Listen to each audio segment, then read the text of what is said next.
Welcome along, everybody. This is our final game of the day in Week 2, Day 1 of the Luna League. We are between Skill Base and the RHT going into this draft. Bro, it's War Leader now. Oh, it is War Leader now. You're so right. Oh, I've been caught. Skill Base will not be caught by... I am not a true fan. Skill Base will not be caught by the Zac, though, it seems. Immediate Shen ban in return. Yeah, really interesting early bans. I personally just really like banning Shen in competitive play. I think he can shut down so much across the map. The Zac ban is entirely a surprise to me, but I haven't seen it been played that much, so I'm really hoping to actually see it one of these days. Samira away from Jeff, the Nautilus away from Brian. These are some fear bans coming out from Skill Base, and why wouldn't they be? We have such a strong team on the other side, but you know they have to play as well as they can. Okay, Corky first round. First pick. Corky first round on the side of Skill Base. Now that's almost certainly going over to Theracles in that mid lane. I don't know if that's necessarily first pick worthy, but they're clearly worried about that one, you know, want to get that lock in. Maybe they're looking at flexing it. I'm not certain, trying to get some pressure out of it. Really, you don't see enough Corky picks to say like exactly where this one's going. Speaking of picks, you don't see that often. Maokai being hovered right now for either Freelancer or Brian. So both of these champions that have been picked so far are champions that Universal loves to play. Civillock is a notorious Corky player, and Brian Sang takes Maokai every chance that he can. So I'm a little surprised that the Corky's the first pick. I'm not surprised that these two champions are picked. I think it's interesting to see that they're worried about taking just immediate Galio lock in there from Utility Monster. Again, that one's a very good flex to take early in the draft, but I'm surprised to see that their priority taking the Corky. Maybe that they think that will be fine into Civillock's notorious Malzahar. Is so effective on that champion. And we'll see if he wants to pick it up, but you know, might be a lane matchup thing, might be something that they want to take it away from. But the Galio and Maokai picked up so far, that is a very tanky front line with both engage and disengage from both of those champions to really get to kind of fit into whatever team composition I think they want. Corky promises a double marksman composition though, so they might be able to tear through those tanks. Sejuani though is a really interesting second pick here. And Leona! Sejuani almost assures that in the second round of the draft you're picking a top laner that can use their auto attacks at melee a lot of times. Meanwhile, YUBI is picking up Nocturne Galio comp, which I think is really good. You have the Nocturne that dives in on someone from really far away, and then Galio protects the Nocturne and then goes in with a big AoE knockup. So not surprised to see those two pair together. We see Darius and Ezreal bans coming out so far for Just to go back on that Leona pickup, I actually don't mind that so far because Brian is notorious for his playmakers. Now, obviously that Maokai can still be a flex pick, that Galio still can be a flex pick, those can both still go bot lane. You were saying that Brian does like that Maokai. But taking away that Leona to make sure that Brian doesn't have the option to go into one of those super playmaking, that's why I imagine they banned out the Nautilus. Is a really safe option and seems to be one of the ways that teams are trying to take some agency out of that bot lane away from YUBI because it has been so dominant in the past. Brian can walk around the map and just change the game. And instead what they're looking for is for Utility Monster and I presume Civillock to be able to walk around and make these game-changing plays across the map. And Sivir locked in for Jeff, the go button. Yes, I mean, this team has a lot of go buttons, right? I mean, basically every ultimate on the side of UV is a go button. I haven't seen a lot of Sivir play in the last few years, but I know that this champion can do a lot, and it does bring wave clear to the team, and the current composition so far from UV desperately needs wave clear, so I don't think that that's necessarily a bad pick. It's going to be answered with Caitlyn on the side of Skill Base. Yeah, and Sivir did pop back into popularity a little bit around the beginning of Season 11. Just a couple patches in where she got that kind of more lethality-based kind of pokey build that gives her that mid-game power spike. You know, Sivir notoriously for the last almost decade has been the champion who spikes at 6 items. She needs 6 items, then she spikes. She obviously has that early game damage with the base damage off of her Q, but the amount of AoE damage that she's able to do once she gets all of her items finished up is just unmatched. And the fact that they found that secondary build for her where she can deal that mid-game damage, not the Malphite locked in for the top lane. You were talking about somebody to do the auto attack, and I don't think that necessarily fits the bill for that Sejuani. Yeah, we've seen a lot of teams pick up Sejuani in situations where she doesn't really get to abuse her strengths, and we've seen a lot of those Sejuanis lose. So I don't want to say that this is going to repeat the pattern, but One Lucky Fridge is not put in an amazing situation to succeed. Ooh, and the Amumu. The Amumu pickup. So now we can actually start to put this team together. So Sif lock mid on the Galio. Wait, no, hold on. Galio going bot lane to Brian saying, I imagine? I don't even know if I can put together this composition. Maokai top, maybe. There's so much question marks here from Yumi, but they've drafted some really nice picks, I think. Skill base is going to have to work really hard to make that Malphite ultimate work for them, to make the Leona be able to go in, make that Sejuani follow up. But they do have that shred through the marksman, and they're relatively safe marksmen. I actually don't mind their draft. Yeah, I think skill-based draft is... in a vacuum, I think it works really well. I think the problem here is that YUBI has so many go buttons, I'm not sure there's going to be an opportunity for Malphite to find a big wombo, which is normally what Malphite wants to do. And instead it's YUBI that's actually trying for the wombo. So we'll have to see how it plays out. I think YUBI's comp makes a little more sense together. Yeah, no, I don't disagree. I think, you know, YUBI always, and it's going to be Brian on that Amumu. So it's going to be Freelancer top lane on the Maokai. Brian picking up that Amumu support. That is a way to play Amumu. Obviously, he's had the changes recently, Amumu. I think it totally fits the bill for the type of champion that Brian likes playing, picking those champions that can get those engages, find those picks, chain people down with the CC. I don't think that that's like really kind of out of his playbook. But it's going to be something new for us to kind of look at here. And I do think with the tier there, we can assess that Jeff is going to be going for that mid-game build. So we're going to see some explosiveness around that kind of second, third dragon range from YUBI. Maybe to try and snowball off of their mid-game power spec that they should have with this comp. So I actually have a friend that is an Amumu support one trick. And he's climbed all the way to Iron 1. So I believe that Brian Sank can highlight this pick. Oh dear. No, yeah, you know, it's the thing is that you have this new pick, Amumu being changed in quite a drastic way. You know, it seems like such a small change, but sometimes, you know, with the Rammus, it's you know, is another good example of it, where it's just one small change changes the way that the kit needs to be played. And you know, maybe that YUBI thinks that it goes best in the bot lane. Maybe YUBI just thinks they want to try it in the bot lane. But there's definitely ways in for it to work. I think with the Sivir.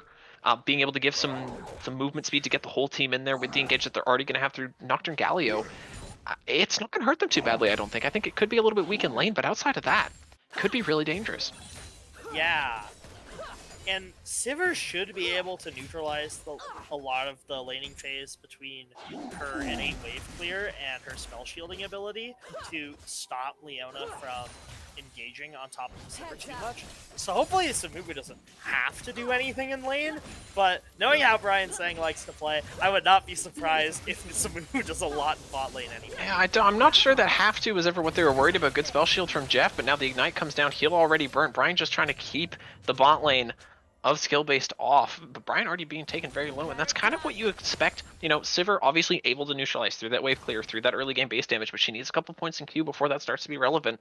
And in the meantime, Caitlyn, with that oppressive range, is going to be such a big deal. I think that Zacian's going to have the ability to maybe pressure this YUBI bot lane for these first couple of levels, and maybe that'll be enough of the lead for them to take immediately. And looking over this mid lane, Theracles, on the Corki, which was really not a pickup I was expecting to see today.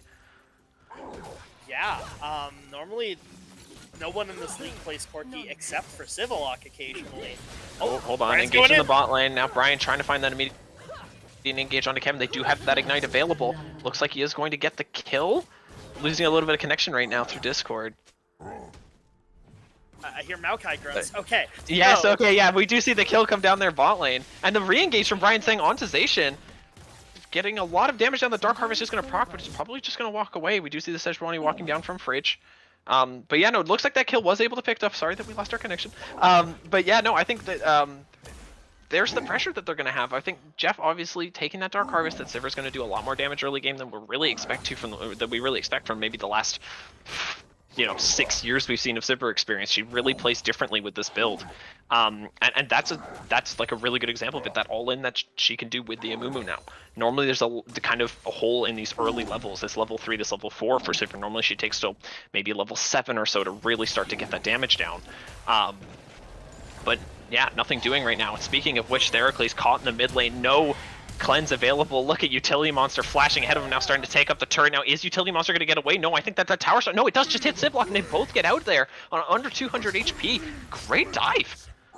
We're seeing some great execution across the board from the side of YUBI. If you took the nameplates away from this game and you looked at these two bot lanes and you asked which one's getting first blood, I think you take Caitlyn Leona 8-9 times out of 10.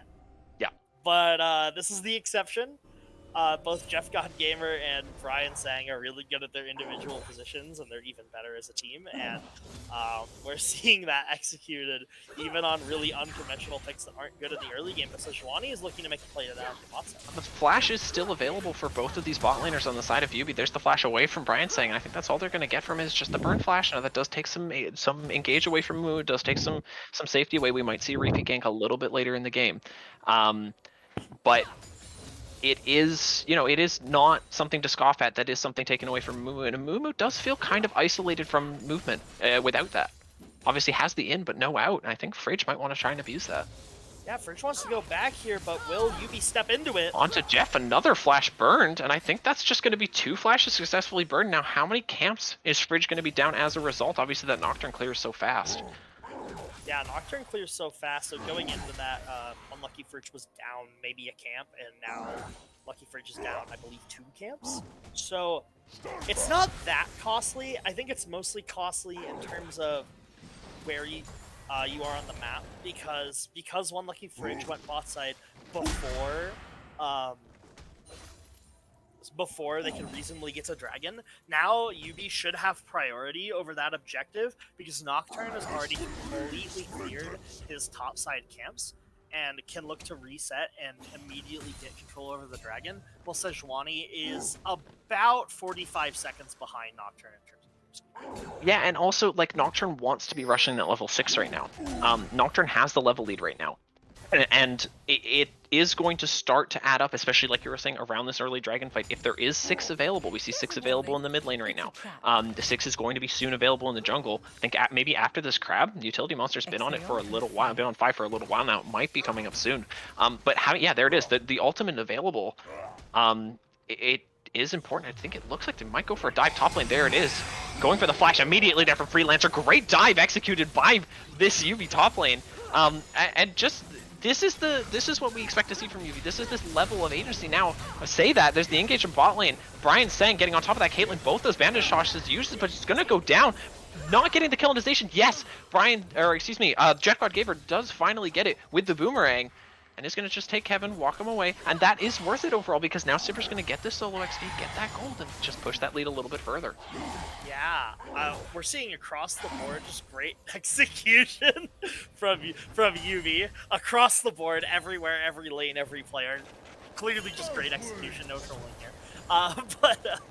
Yeah. Anyway, YUBI plays so well as a team, and in this game, they are playing aggressive.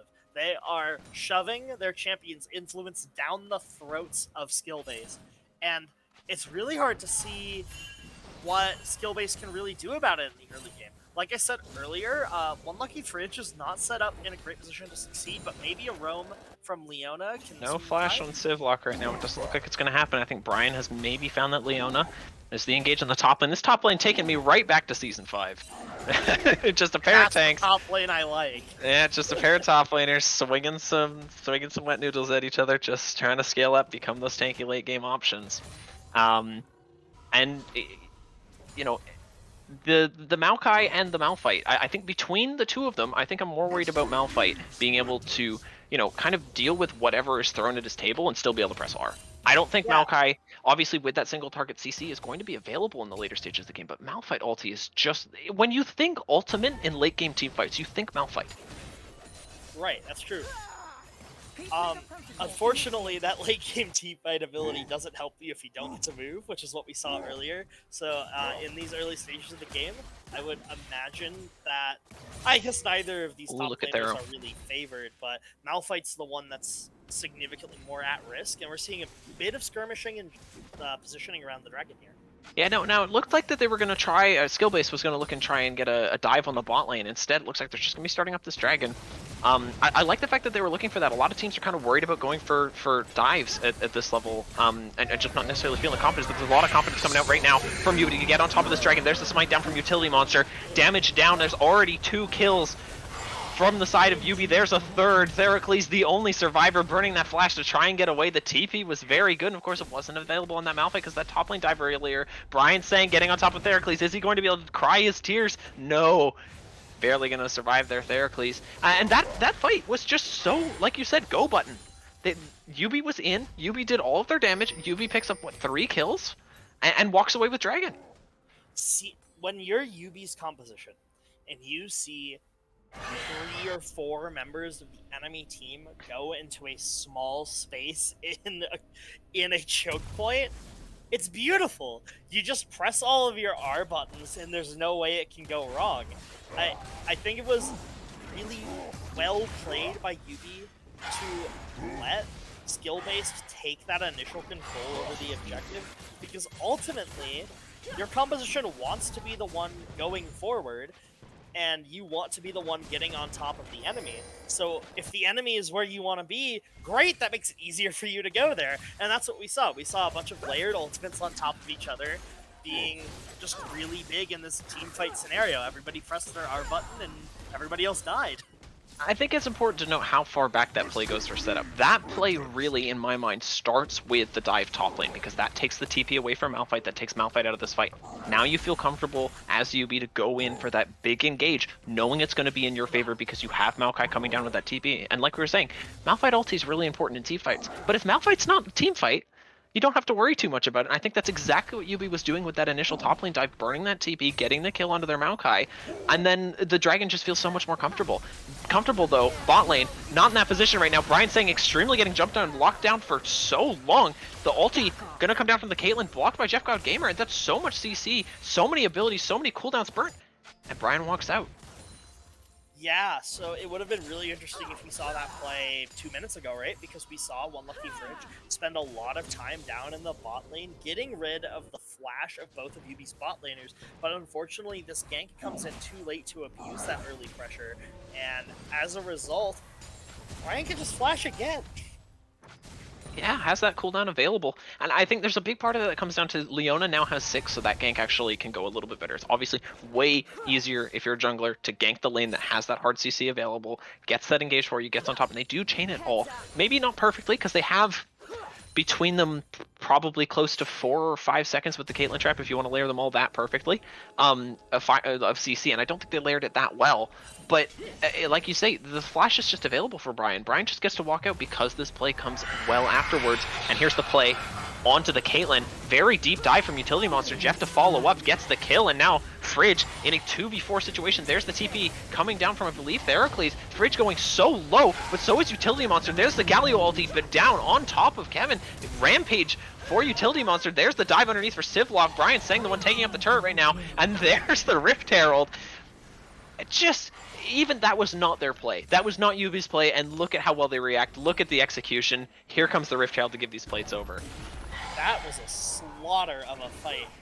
And one thing that I want to highlight in the middle of this fight is this Sejuani sitting here auto-attacking a Nocturne and slowly stacking up the passive, because that's the only way that she can do anything in this fight, because your only melee is a Malphite who can't really help you stack that passive. So one lucky Fridge, even though really good sense to flash into the play knowing that things are happening.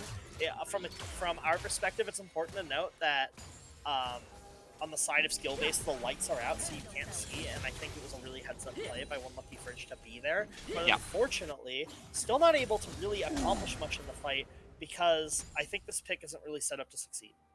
Yeah, no, it's a good point that was the initial fight on the favor of Utility Monster and from the YUBI, but they were immediately outnumbered, and it was just that quick rotation from everybody to get into position. Jeff follows with the flash, makes sure that Utility Monster is being backed up by somebody. Sivlock making his way down with the Galio ulti to just add another person to that fight. Brian being there to add another person to that fight.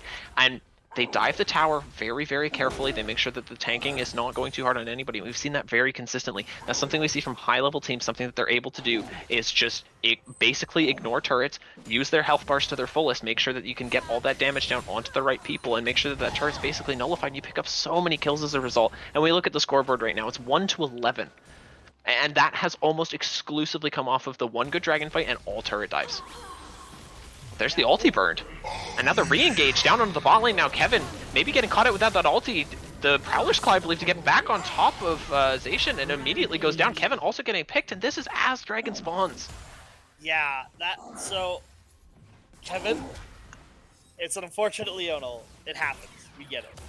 But YUBI was able to immediately capitalize. I mean, Utility Monster instantly pulling the trigger. The Nocturne's on top of you, and what do? Flash isn't good enough to get away. You don't even have it. It doesn't matter. There's nothing you can do. But it looks like Skillbase is going to try and find Freelancer.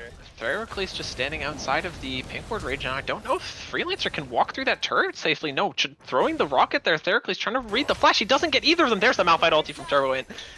Picks up the kill, and there's a second one going over from Freelancer. Theracles is like, Thero, please give me that one, but ultimately, Mr. Turbo has to take it with the Malphite ult if they really want to secure it. Yeah, no, and it's important to pick up that kill. And he's unable to, I think that first one was a flash read, but the flash was already on CD. Like he's trying to cover, trying to make sure the Maokai doesn't have a way out, ends up missing both of those ultimates as a result, and there's the Malphite ulti that ends up being burnt out. Probably not a big deal. Probably won't be a fight until then. But at the same time, you don't really want the gold on the Malphite if you can avoid it. If you can put that on that Corki, you can get so much more damage out of it, especially with how well Corki scales on the current patch. And now we have Malphite stuck in the top lane, running away from this Nocturne. Almost certainly a dive coming in from Utility Monster. Yes, just gonna finish that off. You'd think that champion would be able to resist the physical damage a little bit better, but no. That champion can resist physical damage if it's on the same level as the Nocturne. This Nocturne has a few thousand gold on the Malphite. Oh dear. Speaking of the Nocturne, the engage under the turret there, tanking up all that damage, but no.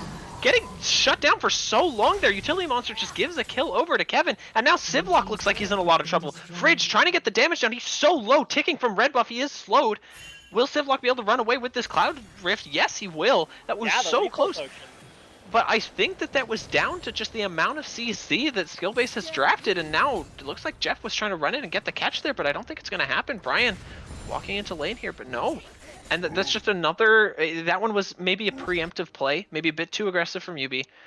Obviously, they're not dropping the game on. Just speaking of a little bit aggressive here, here's Freelancer trying to go win 1v1 on Turbo and quickly finding out that it isn't a 1v1. Zacian is here, trying to get damage down onto Freelancer, but this Maokai is so big at this point. Zacian dropping the ulti, but it looks like it doesn't even hit. Taking up the ulti there, Zacian walks away, trying to maybe avoid the Maokai, ends up walking back into the Maokai ulti. Probably giving up on that kill, trying to get back to this big minion wave. Obviously, there is a lot of gold here that he will be picking up. Guess who didn't have ult that fight? Mr. Turbo and Malphite didn't have ult that fight, meaning that Freelancer gets to walk away. So it's actually really that play from way earlier on the top side, where Theracles barely missed out on picking up a kill onto Freelancer earlier, actually saves Freelancer later, because Mr. Turbo can't follow up, allowing Zacian to take pot shots onto Maokai. Yeah, no, again, it's just on that situation where it's just that little bit of mechanical error on the side of Theracles not being able to pick up that kill immediately, and obviously you take that kill with the Malphite, it's okay, you want to move past it, but it does end up mattering. And now YUBI wants to make the rotation onto the Rift Herald and just extend this gold lead, which has gotten insurmountable in the blink of an eye. 18 minutes in, and it's nearly 10k. Yeah, this gold lead is absolutely massive.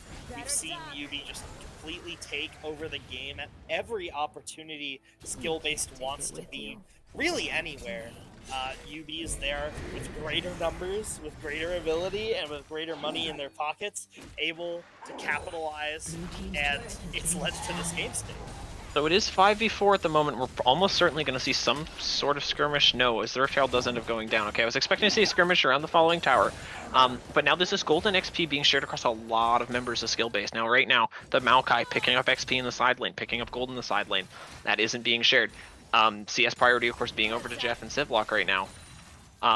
But this is just more efficient, having people in the side lanes. Now, can they make the rotation onto Freelancer? They have this global map pressure with the Galio Nocturne. Freelancer just trying to walk away, use this big health bar and see if he can get to his teammates. Here comes the rotation. Now, Jeff getting caught on the backline by that Malphite, the re-engage. There's two fights going on right now as Brian Sang and Civlock trying to take on 4 members, but now Brian Sang getting kind of caught out by the Corki package, and now there's the disengage ulti. No, engage onto Mr. Turbowind, but now I was going to say the Nocturne's in the wrong place, but it doesn't look like they need it. Immediately, 2 kills picked up there onto Kevin and onto Fridge, I believe. Another kill from the Nocturne going down onto Zishan. And just a flash from Utility Monster going straight under the turret here. This is so scrappy. Can he get away? Yes, Theracles, good flash, but now going back under the turret. Does not need to be doing this. Is he going to pick up the trade kill? No. Look at this tanking from Civlock to make sure his jungler can walk out. Barely survives. And how much HP does that Galio have? 26. What a great team fight execution from YUBI there. Yeah, it started to look at the beginning there like skill-based was actually making something happen. It had advantages in the early fight with Mr. Turbo and barely surviving, and more members on the bottom fight just making that skill-based initially had the early damage. But then the paranoia comes in. Nocturne flies over the top, seals the deal on Malphite. The vision denial prevents Theracles from taking an accurate shot to finish off I believe it was Freelancer, so he doesn't go down, and as a result, YUBI completely washed the fight. Yeah, and that was a situation where they have to play reactive. You know, your Sivir gets caught out on the backline. Well, you have this fight completely split. Your Nocturne isn't there yet. Your Galio's going in on the fight away from your Sivir, I believe. So that fight becomes really awkward because Jeff went down to about 300 HP at one point that fight. YUBI has to play, you know, obviously they have the gold lead, they have the advantage in terms of that, which has only gotten bigger at this point. But they have to play reactive there, and they did a really good job of it, not dropping just about anybody. I think Brian went down near the beginning of the fight, but that was it. And to play that fight that well, that was a situation where a lesser team could have absolutely given a lot of gold back. Yeah, YUBI's been playing really clean, although we see a little skirmishing in the top side. And another time where Freelancer's just kind of on his own, kind of in, like, you know, just his own part of the game here, and they're throwing people at him, but this Maokai is so tanky already. Brian Sang walking up like he wants to make a play. I don't think they know. They have seen Jeff on the ward, so they do know this rotation's here. They do know the Nocturne's here. They have to back off now. No. Here's the engage from Utility Monster straight onto Theracles. The Malphite getting very low. Does get taken down by Freelancer. There goes the Corki of Theracles. And just charged down onto Fridge under the turret there. Another kill picked up, but the kill picked up bot lane. But it is 2v4 now for skill-based to try and defend, and just the kill onto Civlock. That is not your priority target at the moment. You're trying to kill that Nocturne, who's only made it harder with the GA. And Nocturne at this point in the game is so scary already. Kevin going in onto Brian Sang is just, I believe, going to get picked off here. Yes, does go down to Freelancer, and it's just left to Zacian to clear the wave. Yeah, I mean, I want to give props to Skillbase for finding a pick on the Civillock. It's the best you can make of a really bad situation. What's not making the best of the bad situation is Kevin trying to make a heroic play 2 versus 4, where the gold just isn't in the situation where that can work. Yeah, and even if you do find that engage, let's say you do get onto the Nocturne, their best case scenario, you still got the GA. You know, you start as soon as that starts to run in, you know, you have the Caitlyn range, but there's going to be 4 people on top of you already. You're not going to get that. You might get the GA, but you've already lost your inhib. You're just trading gold over to them in that case. You don't need to make this 13k gold difference even bigger. Right now, I think they need to be pressuring side lanes as safely as they can. Get some vision down. Make sure that your Caitlyn or your Corki can get some solo XP, get some gold. Try and give them the ability to get some damage, and maybe if you can find another one of those broken up team fights, as skill base, you can actually find some picks, some gold, disengage, start to reset. That's your best case scenario here, but instead, we see the engage. Look at this go from YUBI, getting on top of 2 members of skill base. I believe this is just their bot lane. No, the Malphite going down to Mr. Turbo, and Kevin taking a lot of damage, getting taken very low. There's the engage from Theracles onto Utility Monster, but it's only going to bring him down half. And Brian Sen getting brought very low, but then now the re-engage back onto the Caitlyn, walking up a little bit too far. Lucky Fridge on the side, Jeff Gamer dealing so much damage with that Q, and the engage goes all the way onto the Nexus turrets. Theracles getting caught out, a double kill over to Jeff, and the damage just starts to pile up. A triple kill over to this Sivir, who's hit her mid-game, and just so much of this gold lead is being applied directly onto skill base and being applied directly to their Nexus turrets, and there goes the game in favor of YUBI. That'll wrap this one up, Escape. Skillbase really tried to make it happen, but ultimately, YUBI just plays League of Legends so their play has been amazing. I think it's only gotten better since last season. They look phenomenal. They look terrifying. I think the first team that's going to be able to bring these guys to, like a situation where they're uncomfortable, I think at this point is going to be H-Block. But until that time, these guys are just going to continue to reign their terror. What a game from Utility Monster that was. Just constant map pressure, constant damage, and constant kills. I want to give some props to Zacian. I think Zacian did a lot of work on this Caitlyn for the cards that he was dealt. Unfortunately, so much else was going wrong, and some early fights in the bot lane went the way of YUBI, and they were able to take it really far. Yeah, no kidding. Yeah, no, and a lot of props to Skillbase for finding those situations even when they're so far behind, not giving up hope. They actually found some really good fights there where, if they hadn't been just that far behind, like just a little bit closer, would have been a really big deal. They could have found some of those important kills, found some important gold, and I think that could have made a difference. This game, however, does go over to YUBI. We're going to be going over to our last interview of the day with YUBI. Don't go anywhere.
前スト湖岸流大魔路術許しを得たのがこの翌日。